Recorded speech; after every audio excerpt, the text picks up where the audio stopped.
కోరుకుంటున్నాం. వెంకటేశ్వరరావు గారు సార్ గట్టిగా క్లాప్ చేద్దాం సారు. మరి అక్కడ పిరమిడ్ కూడా కట్టాలని ఆలోచిస్తున్నారు సారు. ఖమ్మంలో ఉంటారు. మరి వాళ్ళ ఇంట్లో కూడా క్లాసులు నిర్వహించారు.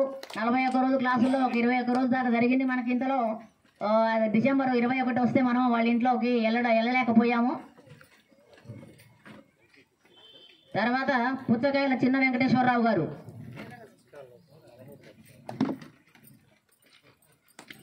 వెంకటేశ్వరరావు గారు ఒకసారి గట్టిగా క్లాప్ చేద్దాం. రామారావు గారు చక్కటి పిరమిడ్ ధ్యాన మందిరం నిర్మించారు. రెండు సార్.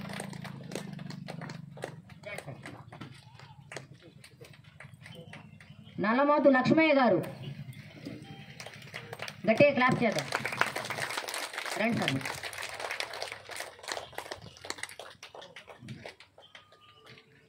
తర్వాత నల్లమోతు తులసమ్మ గారు, మేడము కామేపల్లి కన్వీనరు, వాళ్ళు గట్టిగా క్లాప్ చేద్దాం. మరి మనలో అంతా పిరమిడ్ కావాలని మేడం సంకల్పం. అలానే మాకు ఇప్పటికీ 7-8 పిరమిడ్లు వచ్చాయి. గట్టిగా క్లాప్ చేద్దాం మేడంకి. రండి మేడం. మన్యం కృష్ణ గారు గొల్లాపురం,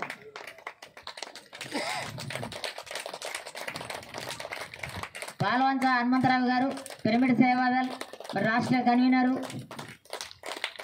మరి పాల్వంత పిరమిడ్ సొసైటీ అధ్యక్షుడు, మరి స్వామి గారు పిఎంసి, తర్వాత ఇంకా పత్రి శక్తిస్థల్, మరి పిరమిడ్ సేవాదల్ అన్నిట్లో కూడా ఇన్వాల్వ్ అవుతూ ఉంటారు సారు.